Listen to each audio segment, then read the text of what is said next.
My husband went missing 6 months ago. Just went out to work one day and never came home. It was a horrible shock to the whole neighborhood, because things like that just didn't happen in our little slice of white picket fence suburbia. The police launched an investigation, and the neighborhood watch sent out search parties, but no one ever found any evidence to indicate what had happened to him. Our families were devastated. Recently, the missing posters have been taken down or papered over. The updates from the police became less frequent and dwindled away. I accepted that, hard as it was to admit, my Rick wasn't coming back. Until he did. A week ago, I was in the back garden watering my petunias when I heard the garden gate creak open. I jerked my head in the direction and there he was. Exactly the same as he was the day he disappeared. Same windswept blonde hair and bright blue eyes, same curl to his pink lips. I was in shock. Our families had mourned for him, and yet there he was, standing in our garden like he had just popped out for milk or something. When I asked where he had been, he said he didn't know. He couldn't remember anything about the last 6 months. All our family and friends are beside themselves with joy. They almost can't believe it. But that's just the thing, I don't believe it. Look, I understand how crazy this all sounds, I do. Our families would never believe me, and I can't go to the police unless I want to end up in a straitjacket. But I just know that the man sleeping next to me isn't my husband. I don't know what to do. I know I should be happy, but I'm not. I'm terrified. I don't know much about anything supernatural or paranormal, I don't even like watching horror movies. But something about this whole situation makes my skin crawl. Just let me explain why I'm so sure. Once I've done that, hopefully one of you will believe me, and you'll be able to tell me what to do. The morning after Rick came home, I made him a cup of tea. When I handed it to him, he gave me the brightest smile. Then he took a sugar cube from the dish on the table and dropped it into the cup. Our house was in chaos with his return, and I was still in shock, so I didn't think much of it at the time, but it's been replaying in my mind ever since. I know it doesn't sound very significant, but my husband never put sugar in his tea. He was always adamant that it ruined the taste, and he'd get so frustrated if I ever put sugar in his cup by accident. And yet, this man had sugar.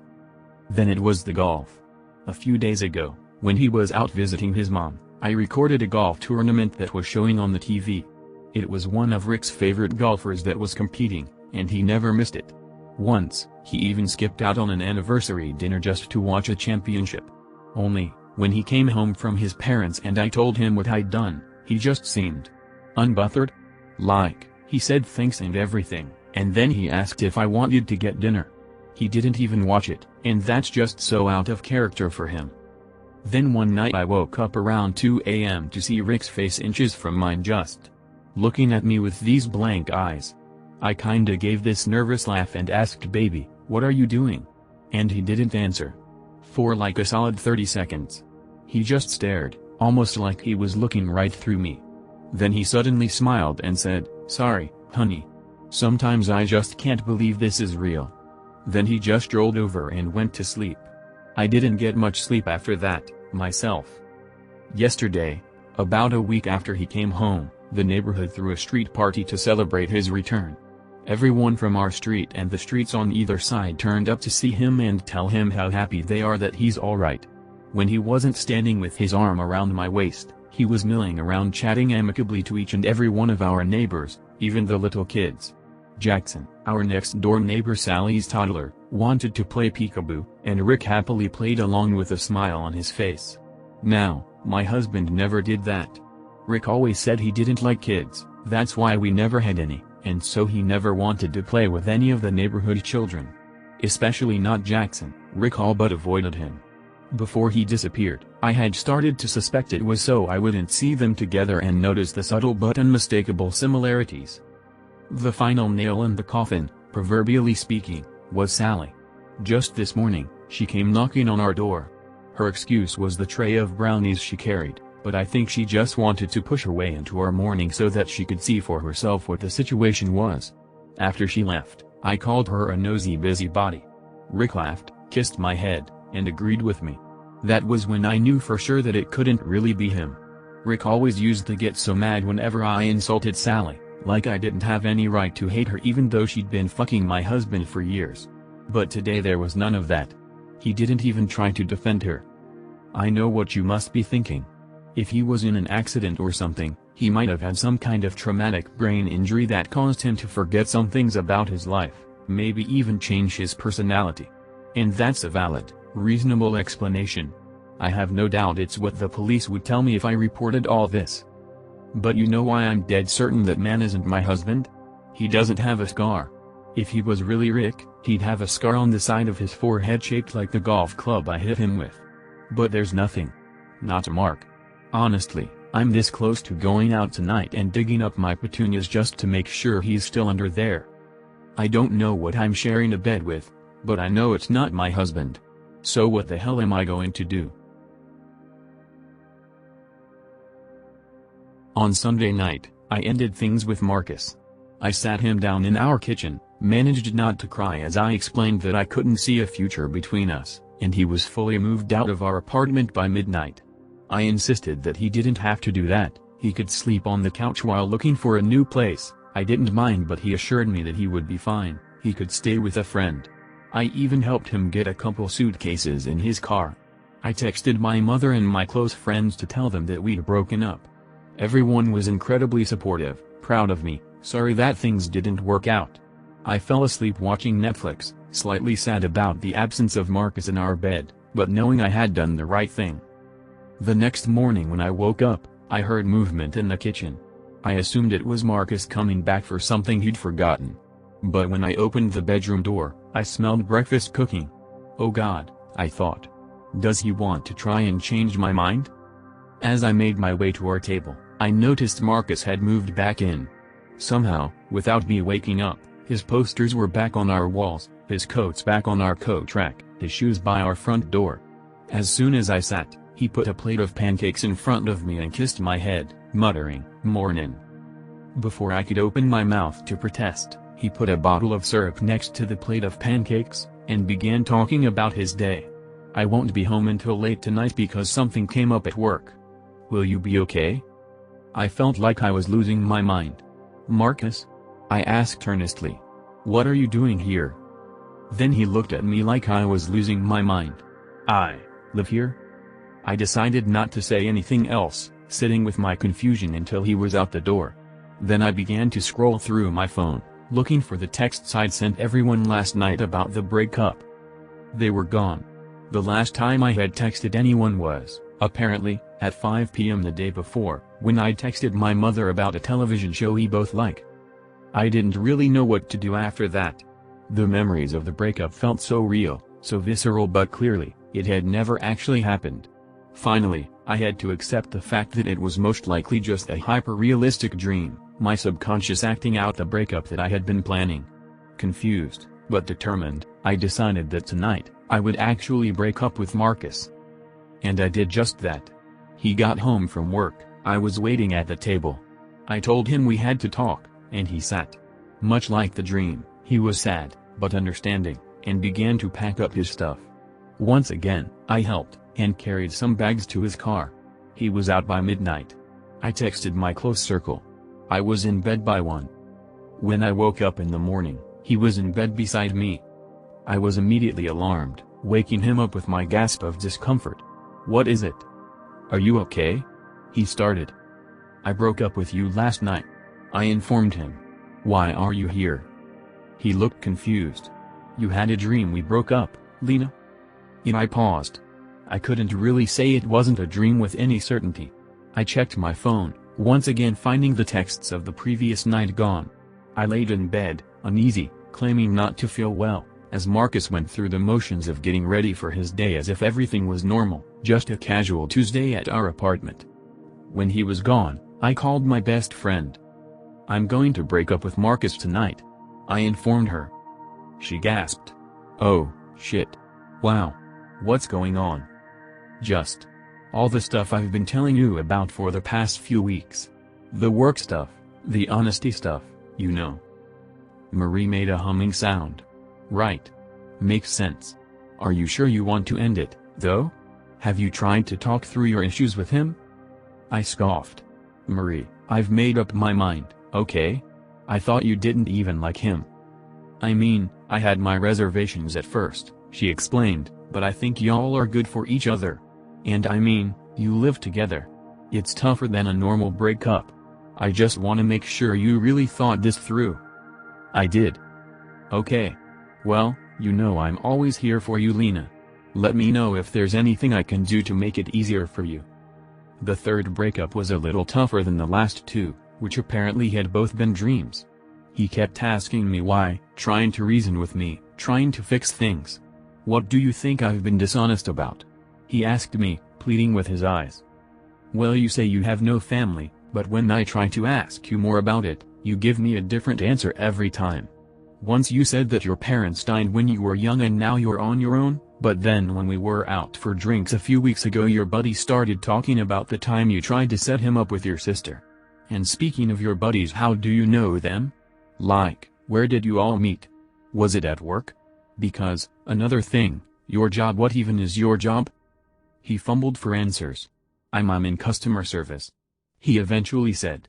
I spend most of my day taking calls, helping my coworkers with their projects, attending meetings, that kind of thing.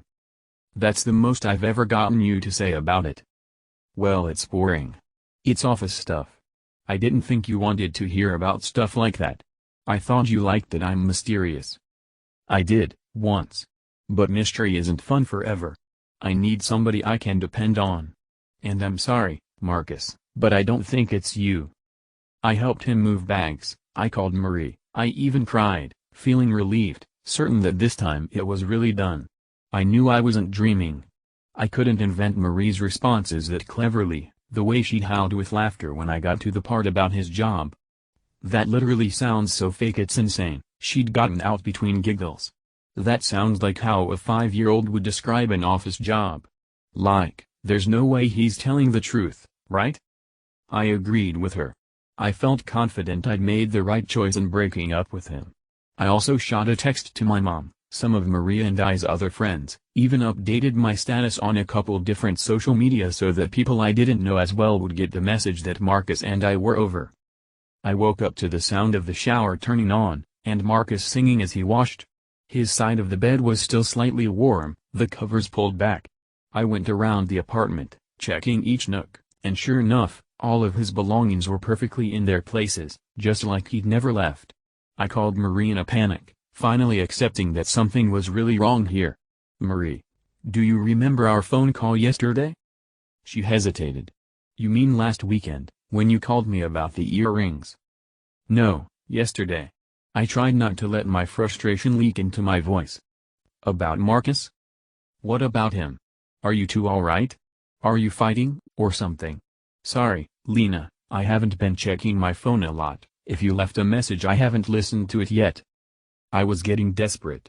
No, it wasn't a message, we talked. As in, I told you things, you replied. I told you about how I was gonna break up with Marcus. And then later, I called again to tell you how it went. She was alarmed. You're breaking up with Marcus? Why would you do that? I hung up. As soon as Marcus got out of the shower, I was already waiting at the kitchen table. He smiled when he saw me, then noticed my unhappy expression, and came and sat down. Are you alright? He quietly asked. He reached for my hand, probably trying to comfort me, but I yanked it away. We need to break up. I replied bluntly. He looked hurt. Where is this coming from? I've been thinking about it for a long time, and I just can't see a future between the two of us. I want you to move out. He nodded solemnly. Seeing his genuine sadness broke my resolve a little bit. I understand. When should I be gone? I softened. It's no rush. Take all the time you need. You can sleep on the couch until you find a new place. Thank you, Lena, I appreciate that. I'll pack when I get home from work today. I can go stay with a friend. If it's not too hard to talk about, would you mind telling me why? Why do you think we don't work together? By now, my speech was well rehearsed. I feel like I barely know you. We've been dating for 8 months, and you're incredibly handsome and charming. Don't get me wrong, nobody's ever been able to convince me that we should move in together before the 1-year mark in a relationship, before you. But you can be very withholding about your job, and your friends, and your family, And I feel like, even though I know your interests, and we talk a lot, I can't really describe your traits. When people ask me about you, I tell them you're tall, you're funny, you're sweet, but I can't really say much else. And if I can't understand you, after 8 months together, then what are we doing, Marcus? He thought for a moment. What traits would you like me to have? I made a confused expression, and he clarified further. I mean, what kind of guy are you looking for, anyways? Since clearly I'm not it. I shook my head, baffled by the question. I don't know, Marcus, someone who talks to me about his life. Someone who tells me things freely and openly. I can change. I don't want you to. I stopped him. I've made up my mind. I'm sorry. I've really enjoyed being with you, and I hope you find someone amazing, but it's not gonna be me. Okay? A moment of quiet passed between us. Okay. And then he was off to work.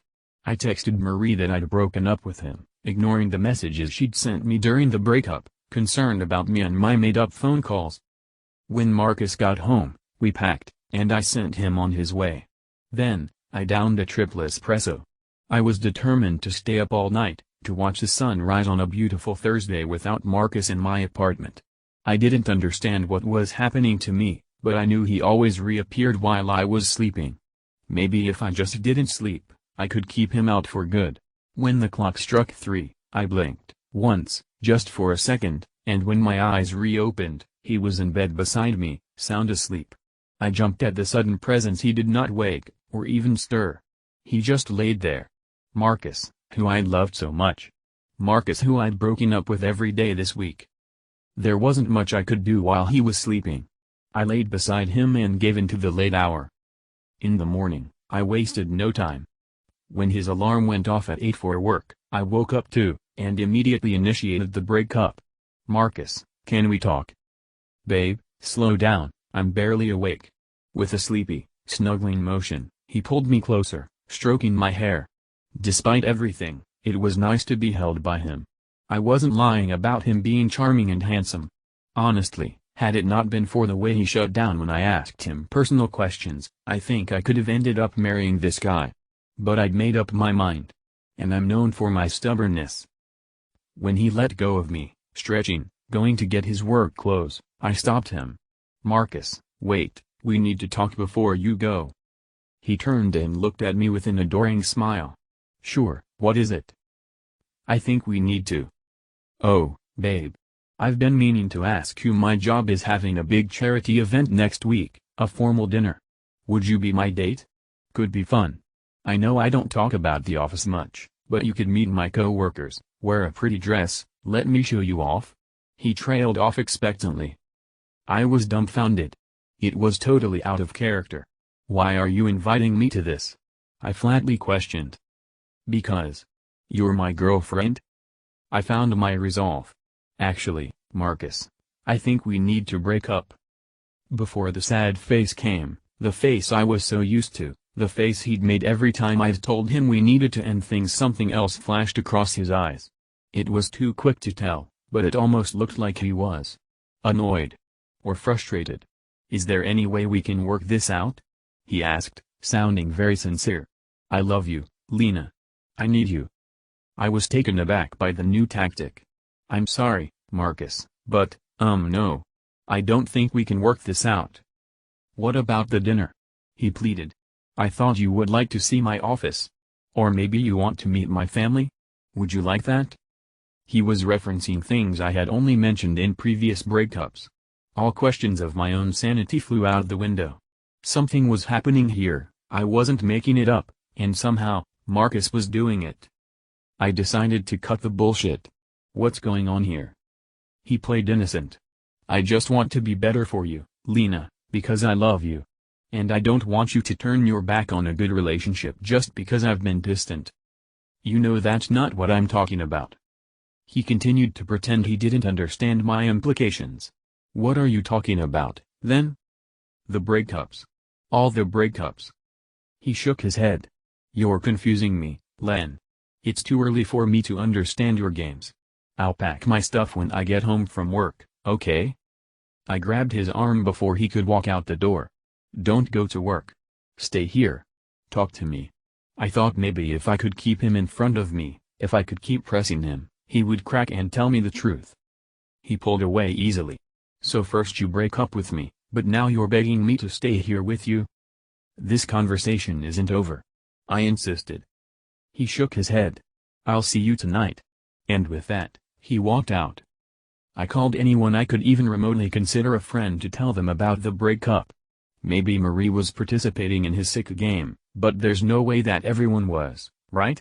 I called my mother, my father, Marie and I's mutual friends, some college friends, my cousin Louise, my book club leader. Hell, I told the delivery guy at my local Chinese restaurant. I spent my day as if I was a secretary with the sole task of getting the word about this breakup out to everyone I possibly could. By the time Marcus got home from work, I was running out of contacts on my phone to call. This time, I didn't even help him pack. I sat on the couch, arms crossed, and watched. He looked pained as I turned down each of his requests to grab something for him, or help him pick something up. As soon as he was out the door, I locked it, deadbolted it, and put a chair against it. I locked the windows. I put cans on the floor that he would knock over if he tried to get in that way, anything to keep him out. It didn't work. Again, just after 3, he magically reappeared in my bed, and his belongings reappeared in my apartment. I groaned into my pillow, frustrated, and held my face there for a moment. Just then, barely above a whisper, I heard a voice in my ear. You called that many people? Seriously? Do you have any idea how difficult you're making this for me? I threw the pillow aside, looking around my bedroom, but the only person there was Marcus, still snoring softly by my side. The hair on the back of my neck was standing up. I felt like I was losing my mind, but also firmly knew that I wasn't. Something was happening, and Marcus was doing it, but how could he be pulling the strings when he was asleep? I tried to wake him up, to settle this as soon as possible, but as if drugged, no matter how I yelled, poked, or pushed, he remained unconscious, or at the very least, he excellently impersonated a sleeping person. I gave in and slept beside him, yet again. Our new routine exhausted me on all levels: emotional, mental, physical. I kept breaking up with him, and he kept trying to stay with me. We both tried new tactics. One day, I didn't even say break up, I just chased him out of the apartment, screaming, and threw all his shit on the sidewalk. It was all back in its proper place at 3 o'clock sharp. I tried printing screenshots of my text messages, hiding them, hiding something of his to see if it would still be reset the next day. I cut his work clothes into ribbons, I called the cops on him, I keyed his car, I threw his phone in the toilet, I bid him I was looking for a line, something he couldn't reset. I didn't find one. After a while, it stopped being frustrating and started being fun. I know that sounds sick. But it's not like I was trapped in some time loop. The days went by. Everything I did or said apart from Marcus carried over. It was just Marcus that reset. I started to have almost as much fun breaking up with him as I had being in love with him. If you could do whatever you wanted to someone every single day, and still know you'd wake up in bed next to them, with them doting on you, fully in love, who's to say you wouldn't do the same things I did? It was exhilarating. And it's not like I went too far. I never killed him. I never destroyed anything that wasn't his. I just learned how to have fun in my new situation. And it was fun, once I was over the hump of initial paranoia. When Marcus and I had been dating for 10 months, and breaking up for 2, I decided to work harder for answers. I thought he might be more receptive now than in the early days, now that I was more or less playing along with his resets. In the morning, instead of insisting that I'd broken up with him the day before, I'd let him cook for me, or kiss me, and then I'd bring up the idea of the breakup as if it was something totally new. He reacted differently most times, keeping me guessing. It was like a game. Some days, if I was feeling really nice, I didn't break up with him until late at night, so he only had to wait an hour or 2 before coming back to bed. That night, I was still awake at 3. I liked to stay awake for the reset, if I wasn't too exhausted from a strenuous breakup that day. Sometimes at 2:59 I closed my eyes and counted down, trying to see if my sense of time was accurate enough that I would hit 3 o'clock right as I felt Marcus's warmth materialize to my left. When he appeared, right on time, I gently stroked his hair, and began talking to his sleeping form. "Why is it always 3?" I mused aloud. What's so special about 3 in the morning? He laid mute. I tried a different approach. Come on, Marcus, you can talk to me. I thought we've been having fun together the past couple of months. He snorted. It could have been a sleep noise, but sounded much more like a stifled laugh. I took the chance to dig in. Oh, you think that's funny? You're not having fun with our new routine? Finally, he rolled over, opening his eyes. I've been in worse relationships. Now, it was my turn to snort. I find that hard to believe. We had a moment of quiet. I kept stroking his hair. I decided there was no harm in asking. What are you? He smiled. Your boyfriend. Sure, I replied, but what are you? He thought about it. Someone who wants to be with you so badly that they're willing to put in a lot of work for it. But why? What's so great about me? He laid silently for another beat, thinking, then sighed. I guess I can always wipe your memory later. I tilted my head. Like you've been doing to my friends? Marcus nodded. You're a special girl, Lena. You're worth a lot to me. You're very different from other humans people. You know that, right? You're stubborn, but I'm more stubborn. And you didn't let my games drive you insane. You hardly even doubted yourself. You reached the conclusion, all by yourself, that you can do whatever you want to me, and it'll reset overnight. You're studying me. It's impressive, honestly. And it's only fair I've been studying you, too, making sure you're who I thought you were. I swallowed. I'd never heard him talk like this. And who am I? It's difficult to explain. He said. My real job, Lena, is to eat. Not people, don't look at me like that. Energy. It sustains me. And you have a certain type that's irresistible to individuals like me. It's delicious, it's sustaining, it's incredibly rare. That's why I kept you away from my family. They might want you for themselves. But I need you for myself. For your entire natural lifetime, I would say, as long as you'll have me, but clearly, even if you try to end things, you're not getting rid of me. I like you too much. You're dinner and a show, Lena. You keep me on my toes. I didn't know a human could do that anymore. I could hear my heartbeat in my ears. So you're a demon? He laughed. What a human thing to say. And your meals. My energy. That you're eating. Does that do anything to me?